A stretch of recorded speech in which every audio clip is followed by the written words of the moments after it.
This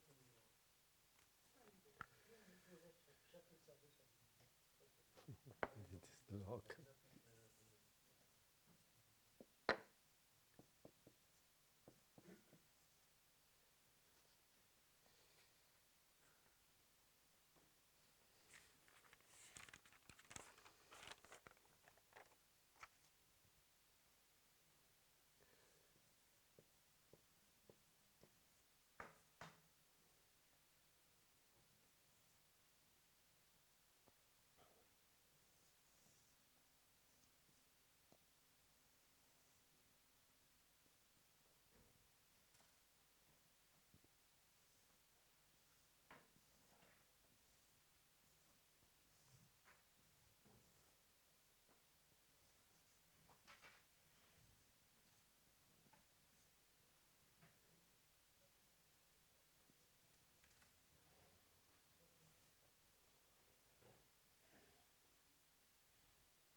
You wanted some page? I might have one blank on one side, it's bad on one side.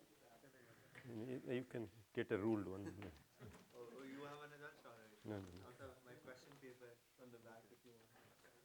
I need to make paper balls.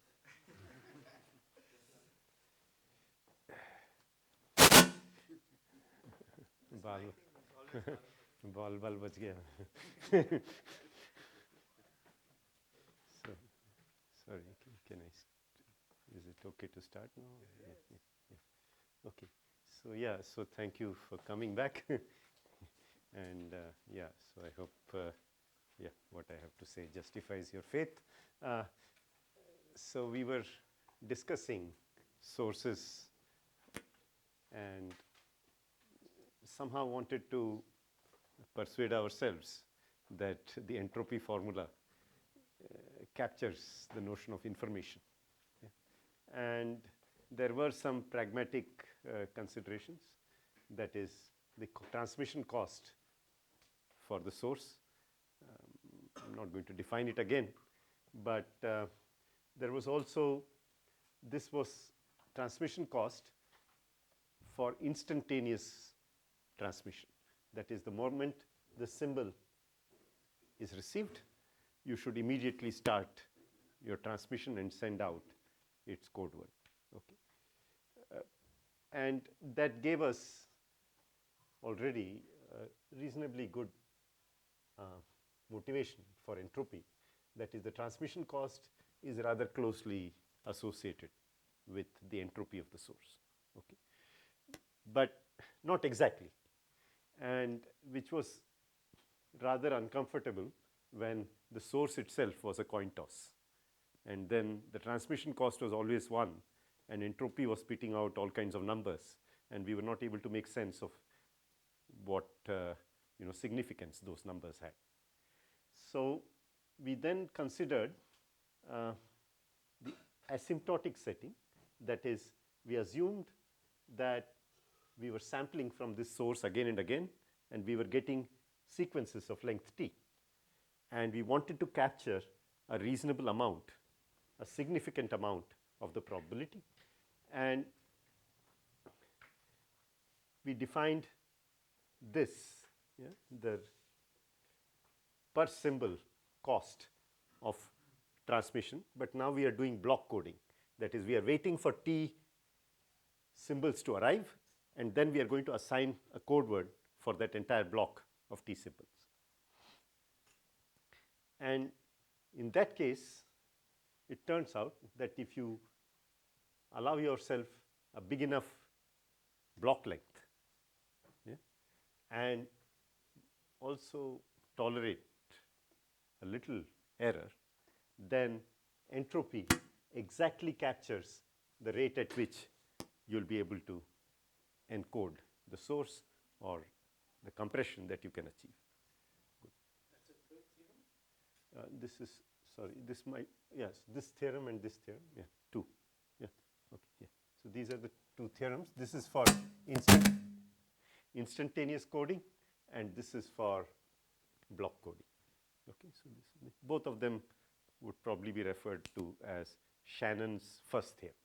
Okay, and yeah, since it's called the first theorem, there ought to be a second, and that is what we are going to discuss today. Okay. So, as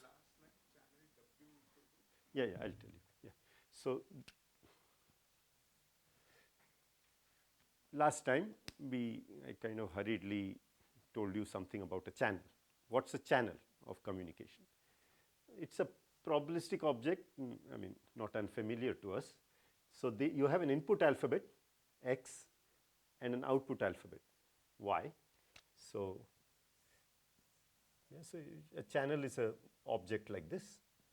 Now, when you feed it an X, what comes out of the channel is not deterministic. Okay, so it can be one of these things, and the characteristics of this channel are given by this matrix. Okay, now somehow, yeah, so I would, yeah, WYX. Yeah, so the output symbols are written here, and the input symbols index here, which is slightly, yeah, not the way they do it in probability. They do it the other way. Yeah. Okay. Yeah, another thing, I mean, I don't think this needs to be told at Ashoka, but you should correct others about things. For me, alphabet is a set. Okay, and yeah, so people who say C are alphabets, they are illiterates to me. Okay, yeah, okay, yeah. So they are letters of the English alphabet or symbols. Yeah, but yeah, so because we need to be somewhat careful, we will not call these things alphabet. These things are letters or symbols, and the whole collection is the alphabet. Okay, although in normal conversation, people say A, B, C are alphabets. Okay, not good for me. Yeah, good.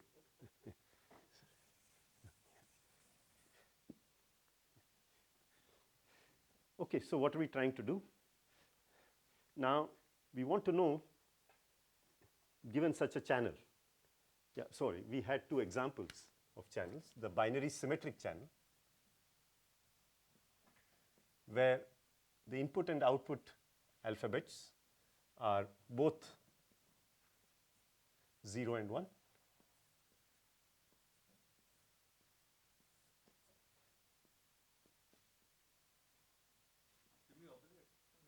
Sorry, what did I do? It should be 1 minus epsilon from 0 to 0. Yeah, yeah, yeah.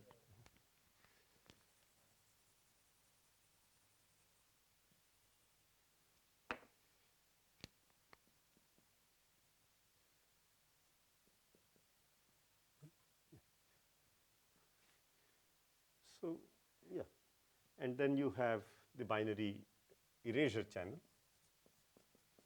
which is a similar thing, 0, 1, 0.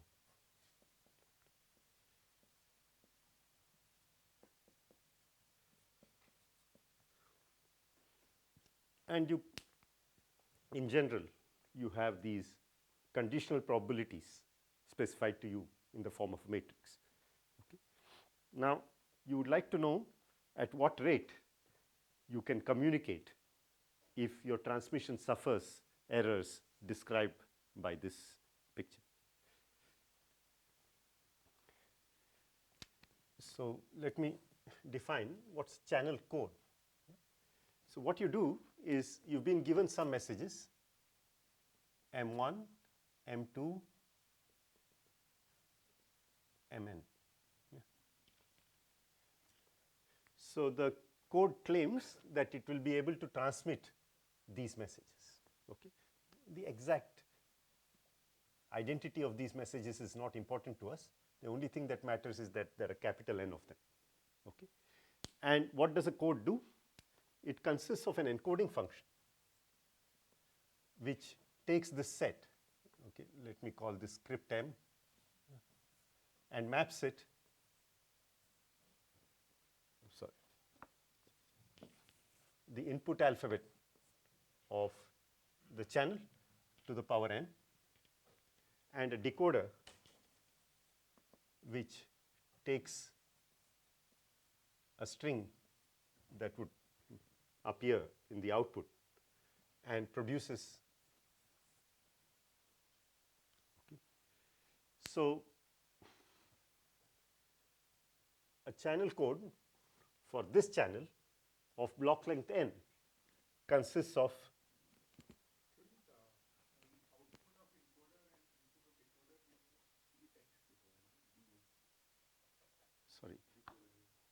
sorry, the encoder is given a message M, maybe M5, and then it promptly converts it into a string of length n,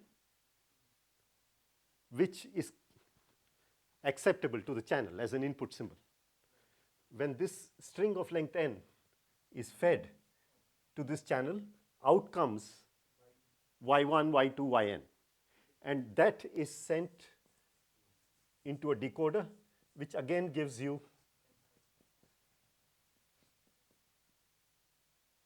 some M tilde, okay? Because the decoder may not be perfect, there might have been errors, etc. These are all, yeah. Now, yeah, sorry, but is this okay now? Yeah. And we say that this code has question. Are the capital N and small n different? That's right, they're different. Yeah. So that's right. Also, should it be X star, because we do not know a priori how many No, messages? so this is for a fixed block length n. Okay. So yeah, we have decided to work with block length. Yeah. The variable length encoding in information theory is more of a art form, curiosity just to attract people. Oh, Okay. I see. Once information theory is really practiced, it's always But these things currently, I don't remember the name, Reed-Solomon code? Reed-Solomon code. Yeah, so they are in an area called error correcting codes. Yeah, but they are for worst case errors. That is, I tell you that I'm going to make k errors. Okay, that is k of the symbols are going to be replaced by other symbols. But here we are in a probabilistic model. Yeah, but yeah, keep asking. Yeah. All right. So we say that this code for this channel is a delta error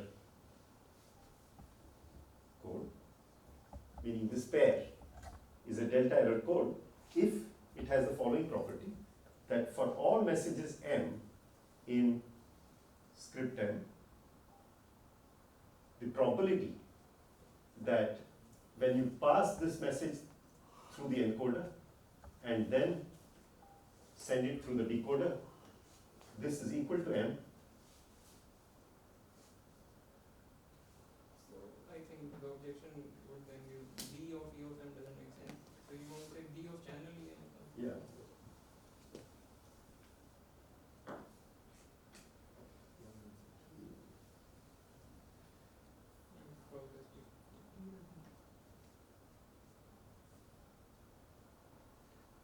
Yes, so you should understand that E of M is a probability vector. Sorry, no, E of M is a basis one unit vector. You can write it as it has 1 in the x position and 0 elsewhere.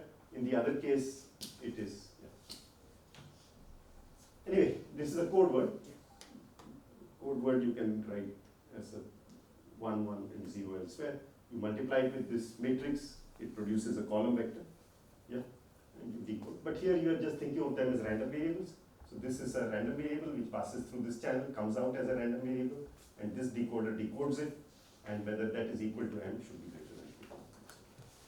So what we are saying essentially in this whole process of recovering m at the decoder end, we make at most epsilon error or delta error. At most delta error. Yeah. So E of m is not a random variable, right? The W and E of m is a random variable. W and E of m is a random variable. For every time.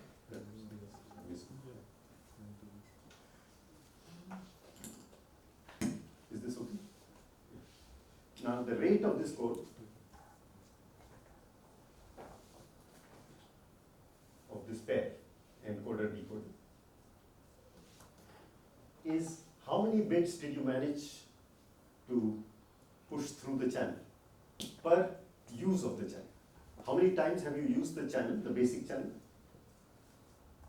N times, because you have now decided to encode. And how many messages, how many bits of information did you send?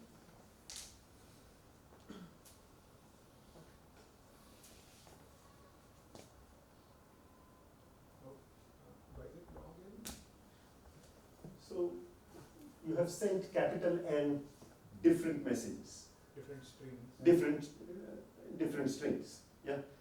Which means, in terms of bits, how many bits have you sent?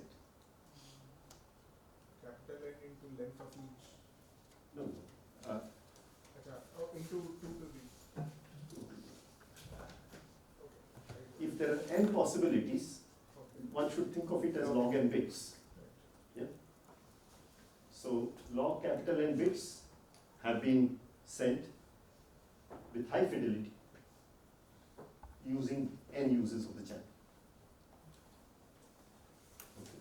Per usage number of bits. Number of bits you've been able to push. Yeah. So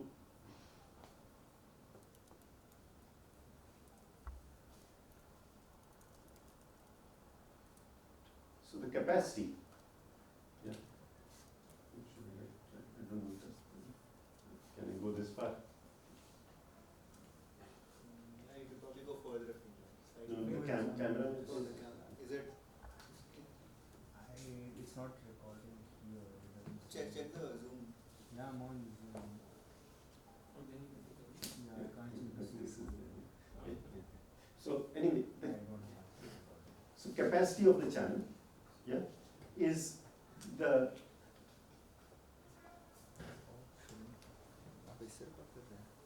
Zoom close to so before that, let me just say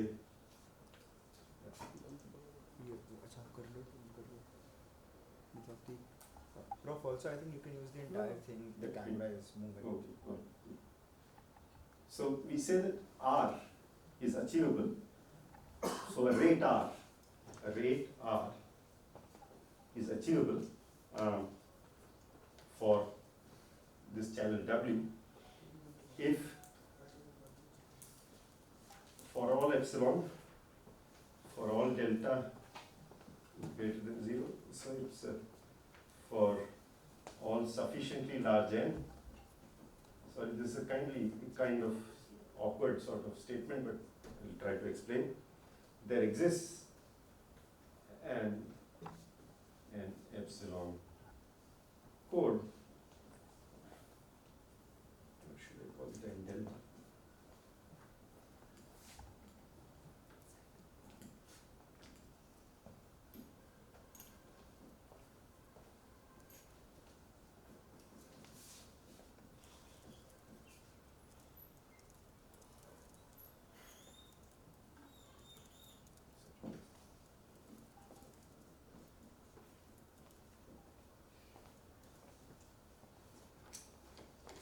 So let me say it.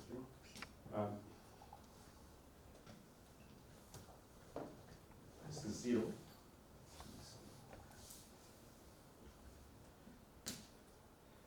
What is it for all sufficiently? Large n. Yeah, sorry.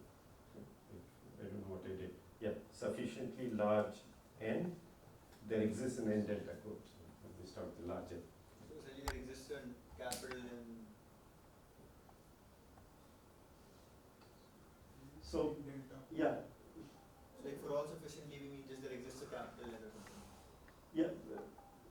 Well, there is a capital N which I've used. There exists an n naught Yeah. So such that for all n greater than n naught, and you say sufficiently large n. No, but let me just explain the spirit of what's going on. Okay. So there is this channel, and you are allowed to use it repeatedly. Okay. Then somebody comes up with a code and says, I am making only delta error, but my rate, yeah, so this is some R, let's say 0.9, says I am able to achieve 0.8. Okay, good. But they say, if you had allowed me a slightly larger n, I would have even been able to do 0.85. Yeah, the rate 0.85. So, yeah, The rate is some sort of measure on the capacity. yeah. So The rate is the one which we say optimally that uses such a rate is achievable for this channel if people can construct codes. Ideally, we would have liked to say achieving this rate. Unfortunately, the mathematics is like you can arbitrarily get close to that rate. Okay, so there will be codes that come closer and closer and closer. So we say that the rate is 0.9. So essentially it's you can create a dense subset or something. And a converging subset to R, yeah, a subsequence. Yeah. But don't think, I mean, yeah, so this is just for formality's sake. But rate means you should be able to code. construct a code for which the number of bits sent by the number of channel uses approaches R or is R, and by taking n large enough, you can make errors as small as possible, as small as you wish. Okay, so you say, I want error 0.0001 in my transmission, meaning delta is 0.001, then I tell you, okay, then I will need block length of 1 million.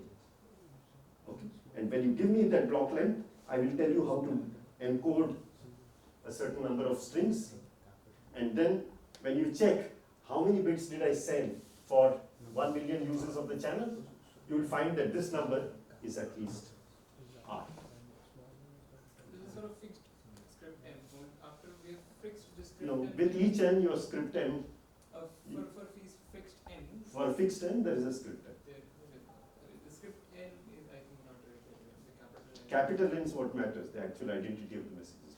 I'm a little lost on Yeah, how please. is the rate depending on the encoder and decoder? Like, I mean, I'm assuming that the alphabet is fixed Alphabet is fixed. and my messages are also fixed.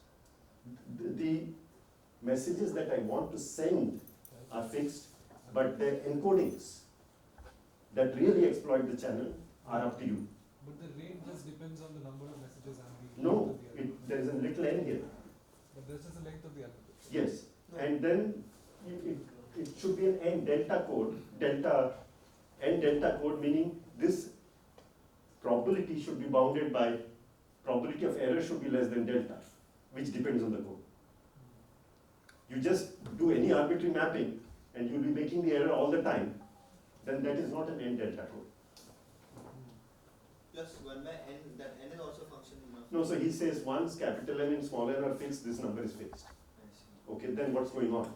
Yeah, but for this capital N and this small n, you should be able to construct a code which Right. does the job well. Achieves that rate R. Yeah, That yeah, which achieves the rate R. Maybe you can give us some examples of the M's and the codes. Okay, yeah, so let's see.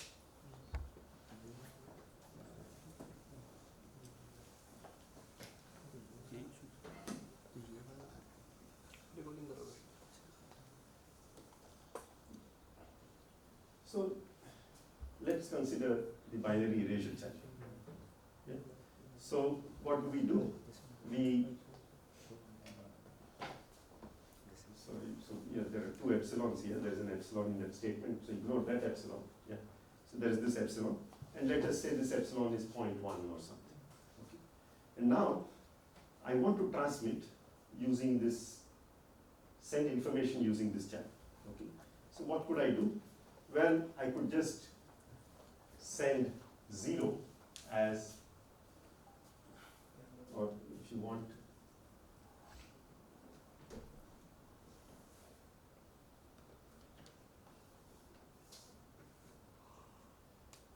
so if I want to send little m bits, I use 3 m bits. That is, each time I want to send a bit, I encode it as 3 bits and send it. Okay? And so, yeah. Now, what's the probability that We're talking about the BEC case, right? BEC case, or just, let me just send 0, 1. What's the rate of this code? Okay, so first of all, yeah, so it is for every 3 bits, for every bit sent, I am using 3 channel uses. So the rate is 1 by 3. Yeah. And what's the error? Yeah. So what's the probability that when a 0 is sent, I recover it correctly on the other side? Well, it depends on what your decoder is going to be. Okay. So suppose the decoder is something which, if it sees even 1 0, it says 0. If it sees even 1 1, it says 1. Because the channel is disciplined. It's not going to give you a 0 and a 1 at the same time. It might give zeros and erasures. Okay. And if all bits have been erased, then it, let's say, gives up. Yeah. So what's the, or it just says 1. Okay. Then what's the probability of error? I mean, so when you're a 1, you have 0 probability. Like decoding 1 is always correct. Decoding 0 is correct with probability 1 minus epsilon q. That's right. So the probability of error, okay, so Or let's just say if you Sorry. get all, now what's the probability of error if in each of the 3 turns You get lambda. you got lab, so that's so epsilon. that's only in the 0 case. I just want to say that. Because you said even if you get all lambda, you got a 1. No, but the error was that for all messages, it has to be 1 minus 1. So you say, yeah, but I agree. Okay, Yeah. So, In the rate, why not considering the log n term? oh, sorry. Yeah, so log of 8. Log of 8, okay. Hang on. Sorry, log Log of which? Log of 2 by 2. Log of 2. Yeah, the numerator is 1 over n log of capital N. Okay. Now small n is 3 and capital N is 2, because how many messages did you, capital N here was only 2. Yeah. So that is log of 2, that is 1. That's why it's 1 over 3. Okay. Now, is 1 over 3, yeah, I mean, it's achievable, but for this error, yeah, now we would like to send more and more messages, longer and longer messages.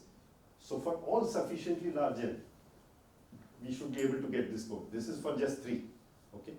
So if you would like your error to even drop below delta, then your rate goes down here, right? Because if you want to drive this probability down, you will have to raise this power correspondingly.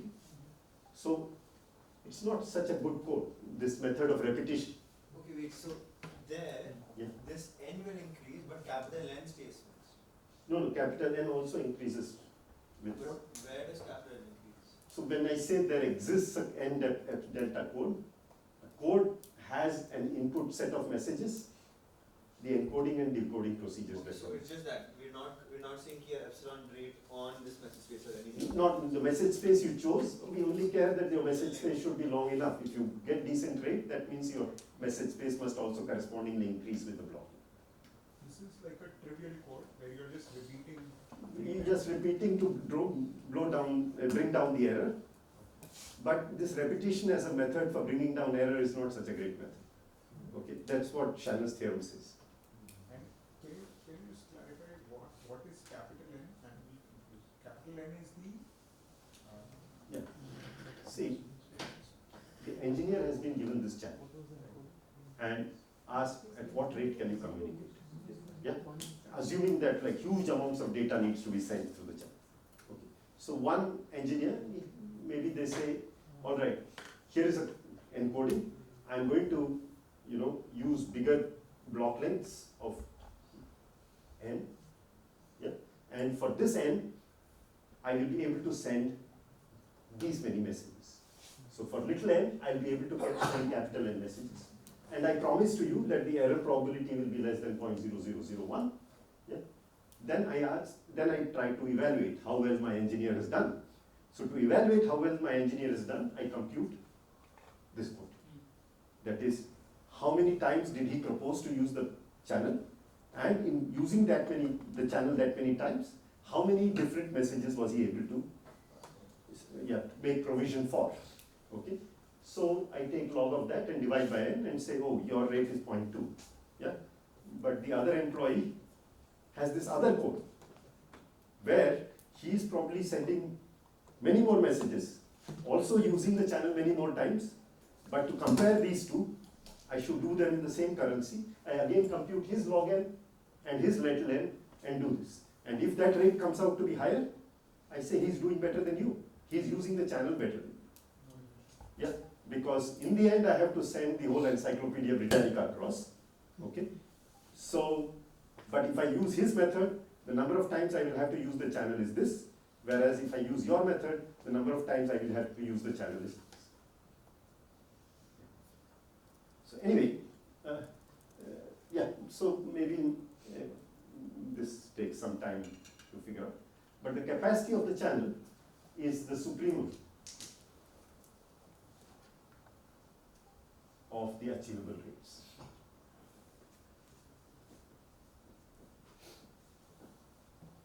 Okay.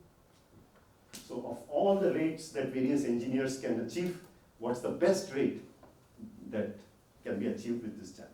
So supremum as n into infinity, right? No, n tending to infinity is already there. Supremum over the choice of that code. codes, yeah, various designs of codes. And for a given channel. For a given channel, this is the capacity of the channel W. Okay, No, but but achievable rates we did not define as these. We talked to them as sequences, right? yeah, So you take the supremum of the limiting objects of each sequence. So sup of lim of no, we say that a rate R is achievable if there's some. you can build some code which gives you rate R. But we just said it's close. Sorry. But this definition says you need a sequence. Yeah, so don't worry, you can get arbitrarily close to R. Arbitrarily. So ignore this epsilon, you can get rate R. Yeah. So here's a scheme which gives you this rate R, but maybe not at a finite time, but Sure, but eventually. now But then there is some other scheme which gives a bigger R. Of all the rates that are achievable, which is the biggest rate? Okay? And that I am calling it as the capacity of the channel. Okay? How would the discussion differ if I remove the epsilon entirely for all epsilon I erase and this R minus epsilon? It turns out that, this is just definition. If you remove epsilon here and say that the code must have rate at least R, the definition is still the same. Because supremum will be the same and you get No, it's conceivable that you can approach R but not achieve R itself. right, but if you're able to approach R after you take the supremum, you get the same number, right, under that definition and under the modified definition.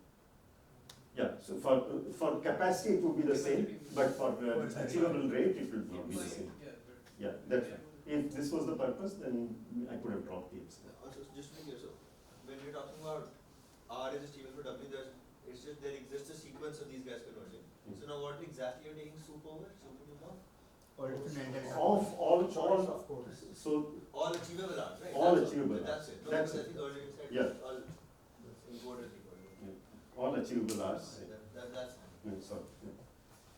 And all achievable R's is actually a choice over all achievable codes. That's right. All rigorous codes. Yeah. Don't worry. The general spirit, right? How many bits can you pump through this channel per use of the channel? Okay, and still decode it well. Okay, yeah.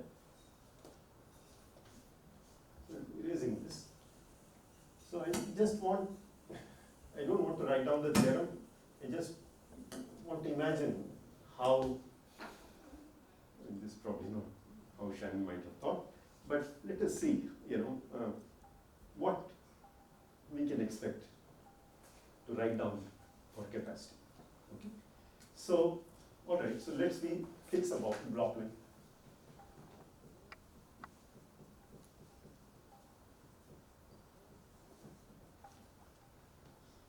We fixed a block length, and we are asking, with this block length, how well do we think we can do?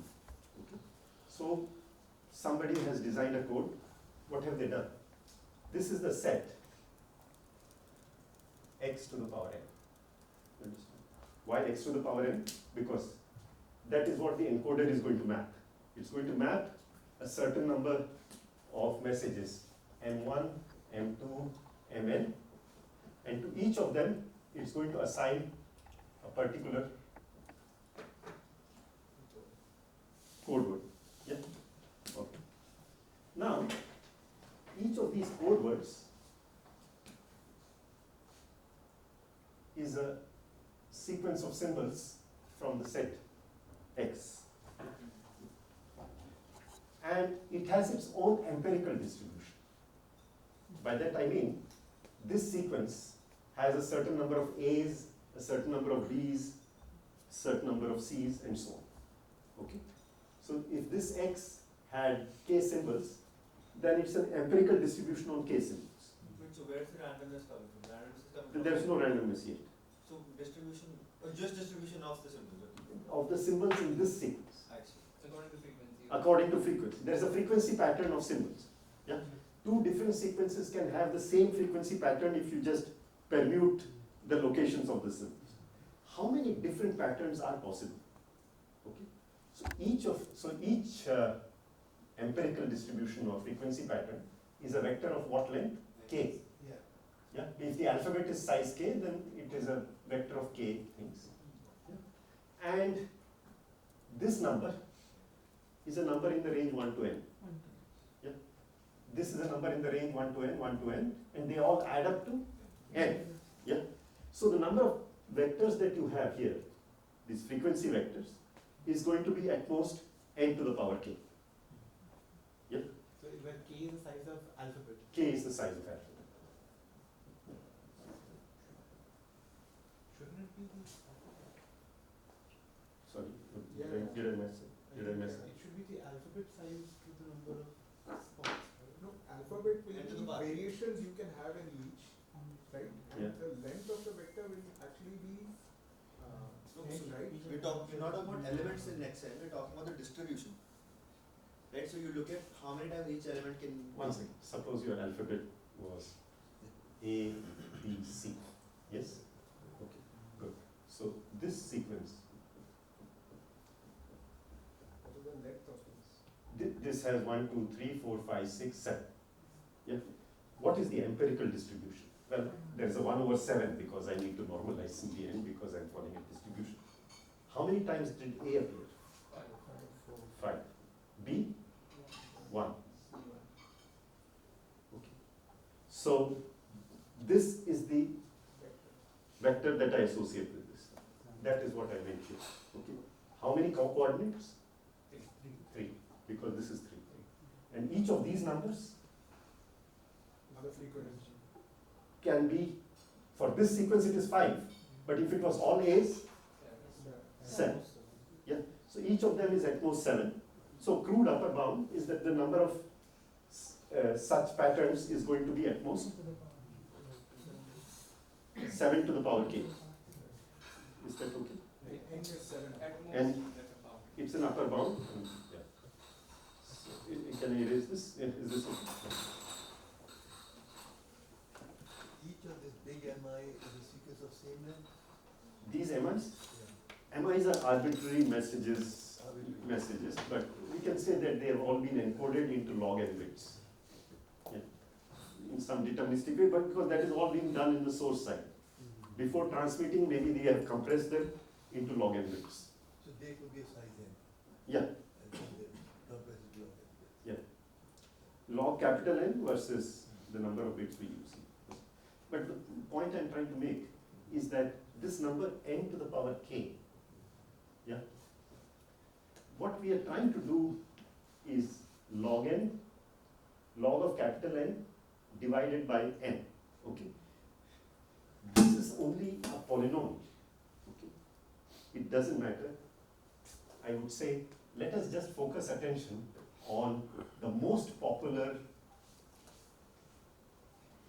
empirical distribution that the engineer is using. I'm trying to understand what the engineer might be able to do, okay? Engineer might decide to use code words of various, no, of various compositions, various, what was the word I used? Empirical distributions, yeah? But there are only a few empirical distributions, only n to the power k, yeah? So there must be one particular empirical distribution that appears again and again and again, many times, okay? So let us just focus on only those strings here that conform to that empirical distribution, okay? Because what would happen if he had a code which was able to encode n. If I tell you, no, use the same empirical distribution, he will reluctantly agree to give me at least these many code words. Yeah, and now if you take this, you see, it hardly makes a difference because a log n is being divided by n. Yes. Okay, so just So we may assume that he is using only one equation. we might, for the purposes of rate, etc., we might assume that he is using strings to be fed into the channel of the same empirical distribution. Is this clear? Can we crudely think of it as like you want to, whatever, if you're sending English messages, Yes. you want to optimize for the most common words? No, we are not doing that here. I'm just trying to understand how well can an engineer possibly do. Okay? So I say, oh, he encoded these capital N messages using this. It's kind of becoming a pain for me to understand. So I say, can I make a simplifying assumption that all the sequences that he used have the same number of little a's, the same number of little b's, and the same number of little c's? They just appear in different places. And this little argument that I put here basically says that, okay, we can assume that without any significant loss in rate. Okay, good? Is that all right? Yeah. So let's assume that the empirical distribution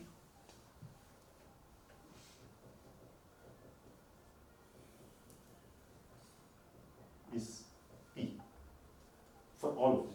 Okay, let me now call it P. Frequency pi.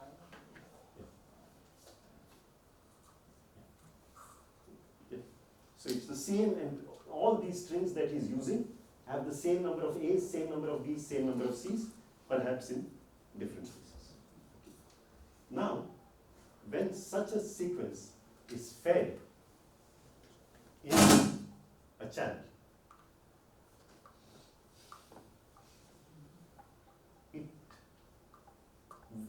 various sequences might show up here. Okay. So let's just think about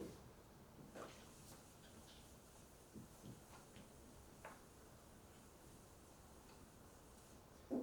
So there is this cone of possibilities that arises. Now there will be some strings which are, of course, reachable from here, but with very low probability. Some others with high probability. I would like to know how many do I need to collect so that most of the probability is captured, which is similar to some Like 1 minus 1. things that we were doing. Let us just think about it. Yeah. So how many strings do we need to collect? Most of this probability resides in a cone of what volume? Okay. Now, the number of A's is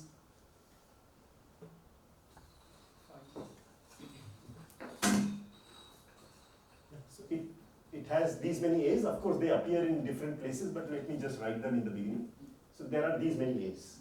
And then there are these many B's. And then there are these many C's. Q And of A means C. Phi of n is the empirical distribution. So if you say that the empirical distribution was this Is that okay? Yeah. Now, whenever an A is fed into the channel, then if, sorry, there was, yeah, the channel had its characteristics, then the output is being generated according to this distribution. This distribution. So the corresponding symbol in Y, yeah, in the Y that is being produced here, condition on the fact that this particular string x bar was sent in, this coordinate is distributed according to this column. This is again independently distributed according to the same column. Same column, same. Then the output here corresponding to this string resides in a set of size what? Well, 2 to the power, the entropy of this times the number of coordinates.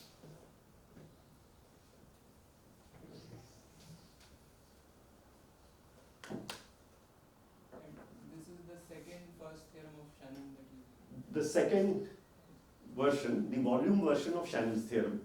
And what should I write here? Different norms here. This is the first column. Yes. Yeah. This is basically what I see in these coordinates will be a string like this from this set of this size. Okay? Yeah, just play along. What will I see here in Y? Similar thing. Similar thing, 5B. 5B, H, W, dot, vertical bar, B. So, yeah. Dot means the distribution. Yeah, this is dot.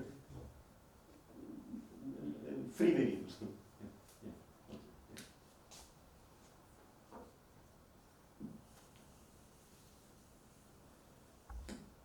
What does this look like? 2 to the power n summation over all x belonging to x, Phi of x. phi of x,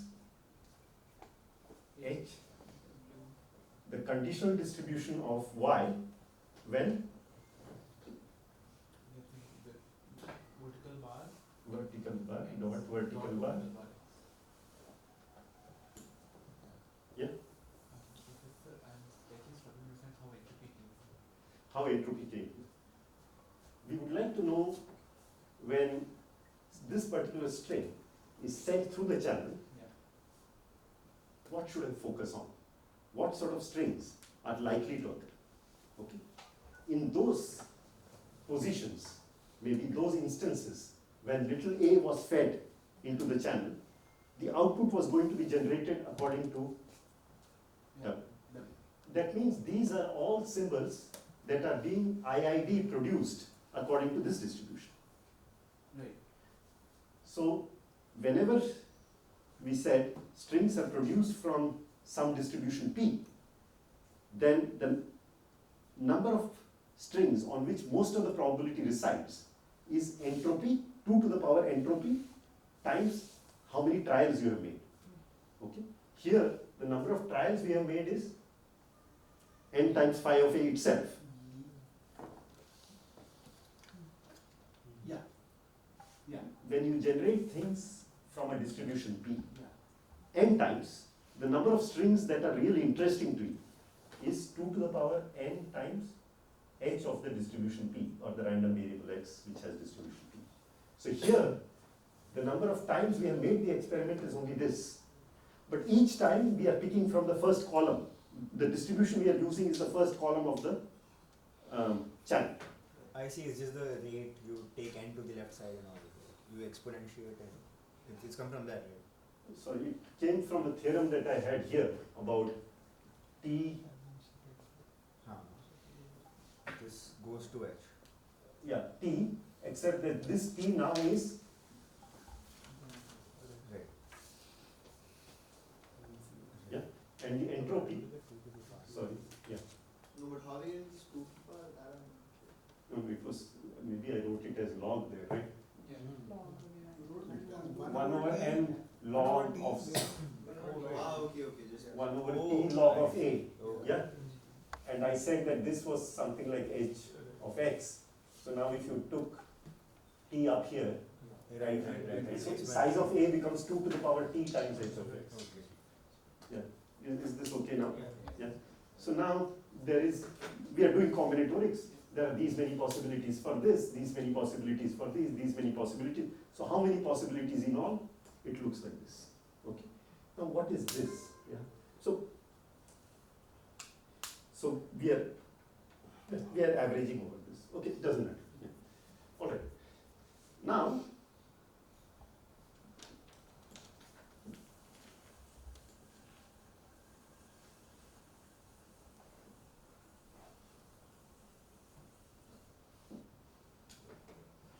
the strings that are ever going to be produced on the output, yeah? What sort of, so whether it is this one or whether it is this one's cone, the strings that are ever going to appear, ever meaning whose probabilities we cannot neglect, yeah? So forget the strings which we neglect, the strings that are really going to appear here, what will be their composition? Well, if the input string has this composition phi, so think of phi as a distribute of a random variable x, and suppose a random variable y is generated by feeding x to the channel. Yeah, then you get a pair of random variables x, y. There, x is distributed on this, and y is distributed on this. Yeah. Now, the strings that appear here, their distribution, they will have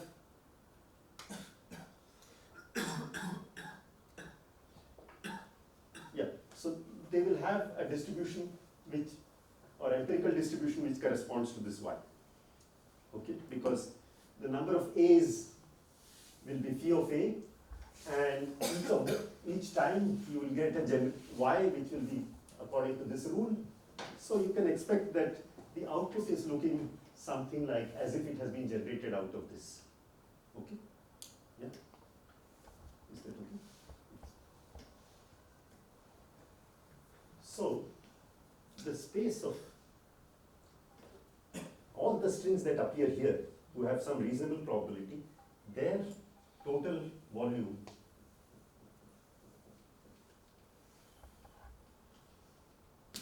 because when inputs are generated according to the distribution y repeatedly, the number of strings that you produce is 2 to the power n times h of y. It is the same statement.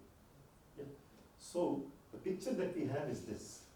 We have an empirical distribution which the engineer has used. We don't know which distribution.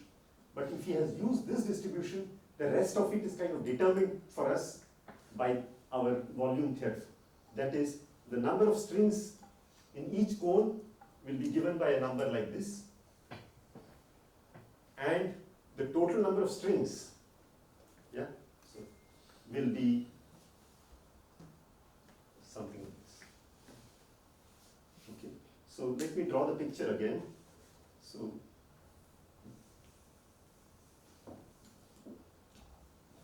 the engineer has used a certain number of code words,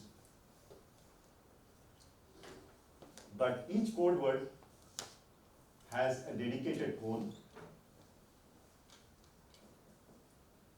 and since his decoding has to succeed, these cones better not overlap, because if he is sending this message or this message and a common message is received, we will not know whether it emanated from here or here.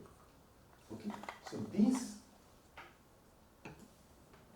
we know how wide these cones are. We calculated somewhere this, yeah, this number. Sorry, what did I do here?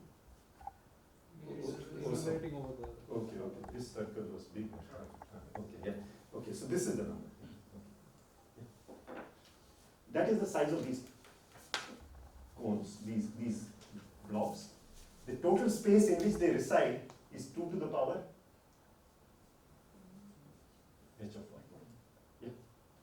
And we don't want these things to overlap. Why is the total space 2 to the power x1? Yeah. By the same argument. Yeah, so what is y? Y is those strings that have this empirical distribution given by, yeah, so probability that y equals some little y is summation over x, little x, phi of x, w. Yeah. This is the distribution of y, and since each of these strings had this empirical distribution, what we expect on the outside is strings that are produced according to this distribution. Okay, so just trust me on this. Then, since we have only strings which have this sort of a composition, the number of strings that we are going to get is something like this. Okay, but we are very close to the punchline. So, how many code words could he pack without running the risk of collisions? Because whenever there is a collision, there is a chance of error, and he wants to avoid error.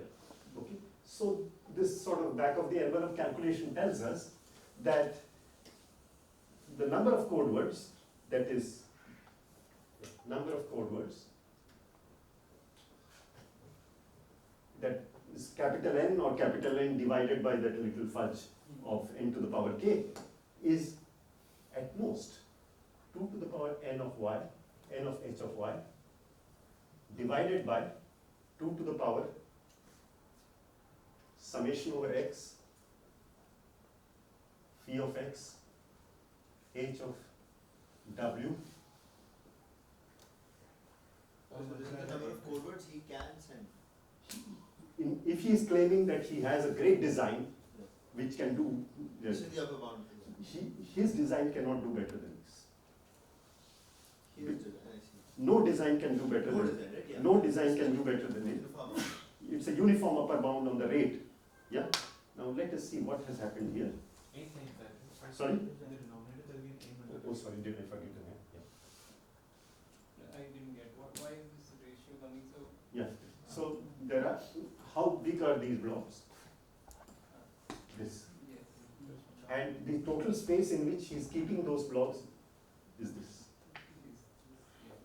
And they are all disjoint. Let's say almost disjoint, or they barely overlap. So how many different ones can he How place? many different then it's a ratio. This is the ratio of this. And this number is 2 to the power n of h of y minus this quantity, which I will explain is actually called h of y given x. Conditional entropy of y given x. Okay? Yeah. I'll tell this is just a definition right now. I'll explain the definition. Okay? So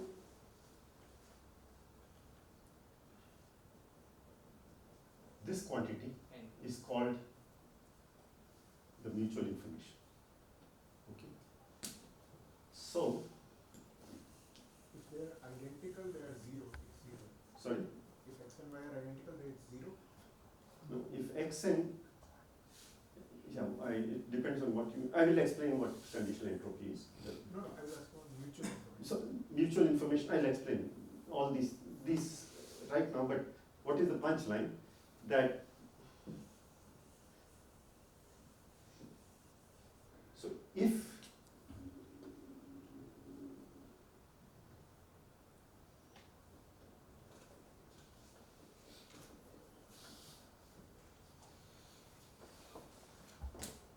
because if you take the log of this is the number of code words he's using, take the log of this, divide by n, what will you be left with? Yeah. So, basically what freedom does the designer have? Well, he can use an empirical distribution. Yeah? If he uses an empirical distribution phi, then there is a random variable x which arises, which has distribution phi.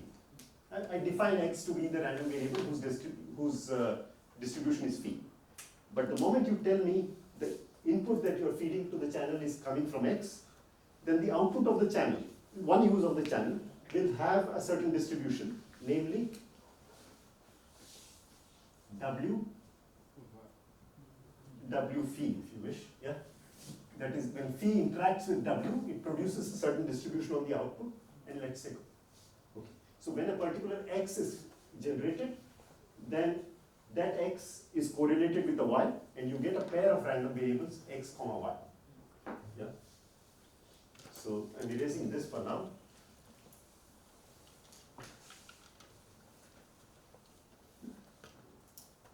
So this is the old channel, X, and this is Y. This is the input alphabet X, the output alphabet Y. And there is a distribution here that is phi, but the distribution gives rise to a random variable X, whose distribution is phi. And then when you feed it to the channel, out comes Y. And there's a joint distribution with X and Y. That joint distribution, the Y has a certain entropy of its own. Yeah? But then, for each particular choice of X, Y has a reduced uncertainty, or Reduced subset it can take up some value with some distribution, yeah, which is the conditional distribution. Yeah? This conditional distribution is precisely a column of the channel matrix. Yeah? And then you take the entropy of those things and take their average according to the distribution of X, and that quantity is called H of Y given X. Conditional entropy. And the difference between entropy and conditional entropy is called mutual information. Okay, right now this is just definitions. Okay, this is the rate this engineer would achieve. Okay. Now, having studied this problem, what would the engineer do? Okay, let me then choose the phi for which this is maximum. Yeah, find the phi for which this quantity is maximum. Yeah, that is definitely an upper bound on capacity. Yeah. Because no engineer can do better than that. This engineer used a particular phi, he got this. Some other engineer, so where did phi enter into this? Yeah. So for a different phi, a different X phi comes, and that generates a corresponding Y phi. Yeah.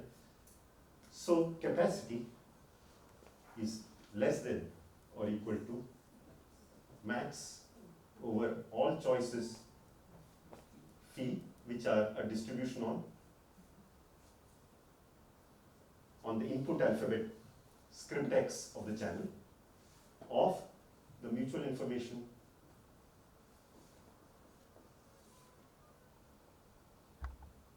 okay. So here we are relaxed a little bit because our phi was only integral, but now we are saying we can even assign.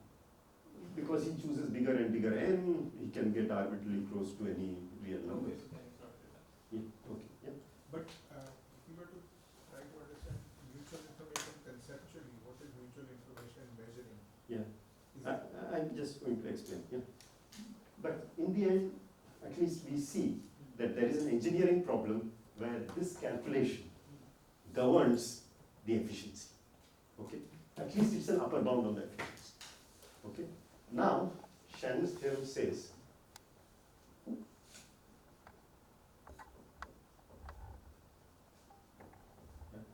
this is the only argument.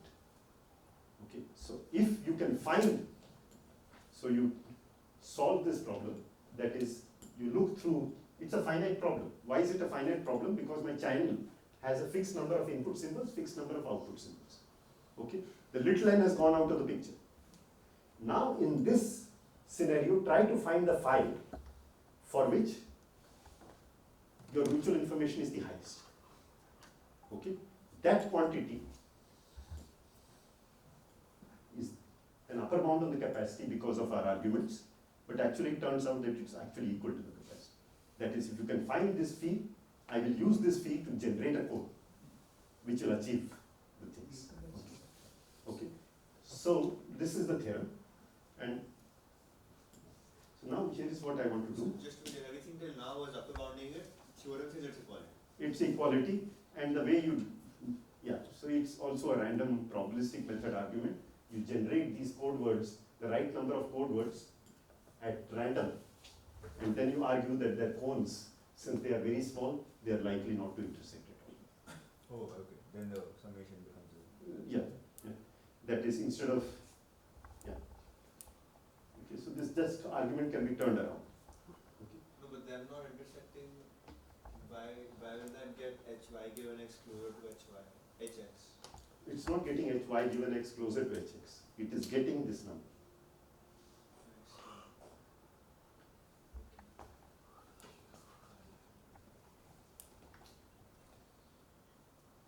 So,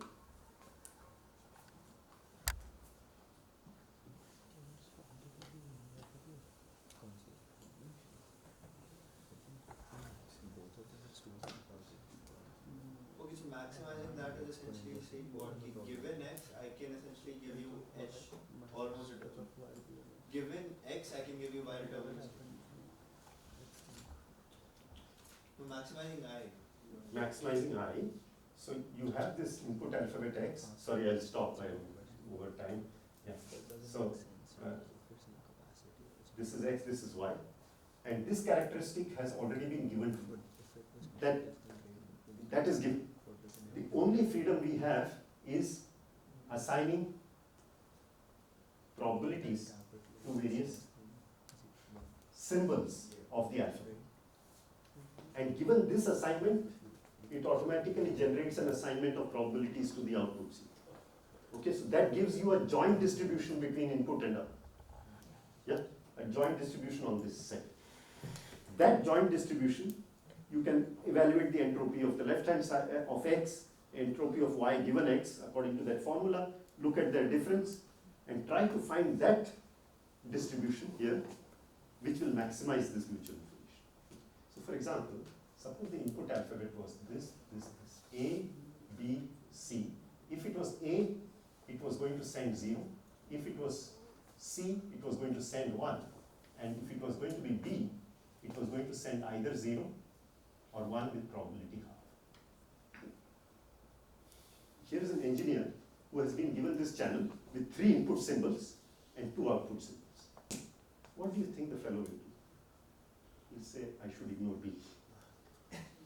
Because when I put in B, in any position in my code word, it's just going to be 0 or 1. Okay?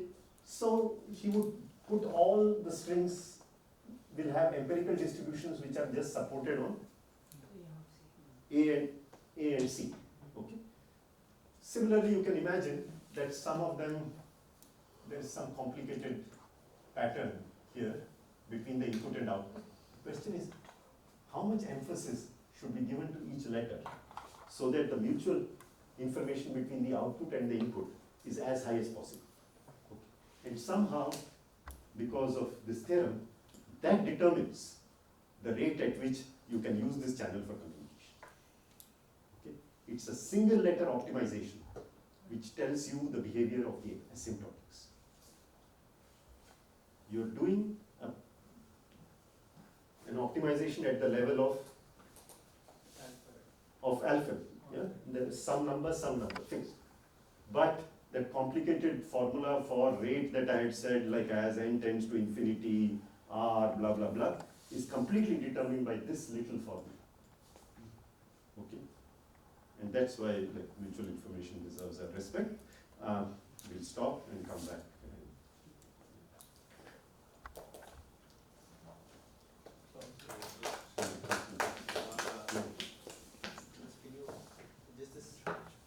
Mutual information is hy minus hy given x.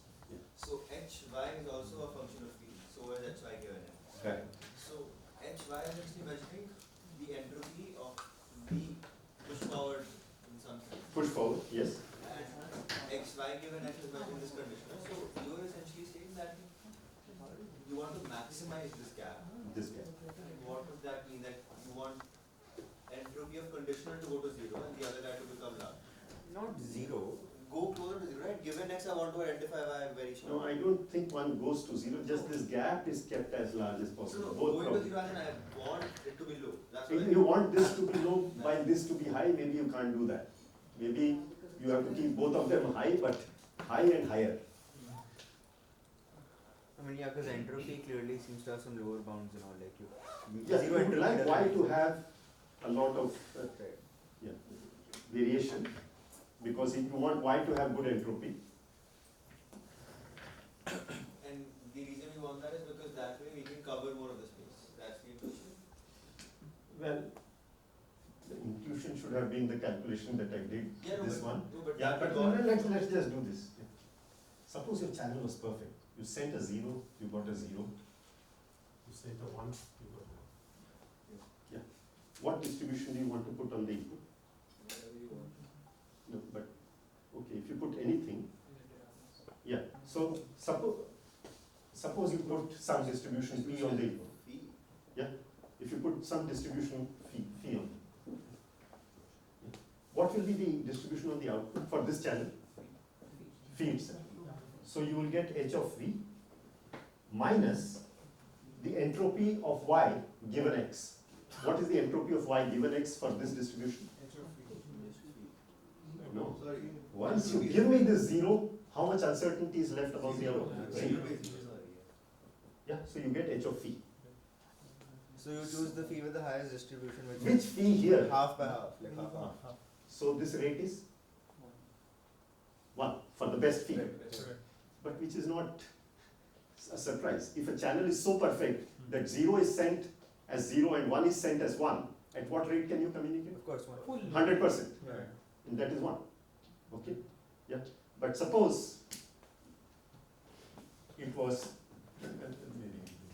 binary symmetric channel, Half and half. epsilon, yeah, 1 minus epsilon, I hope I have them in the right place. Yeah. The binary symmetric channel.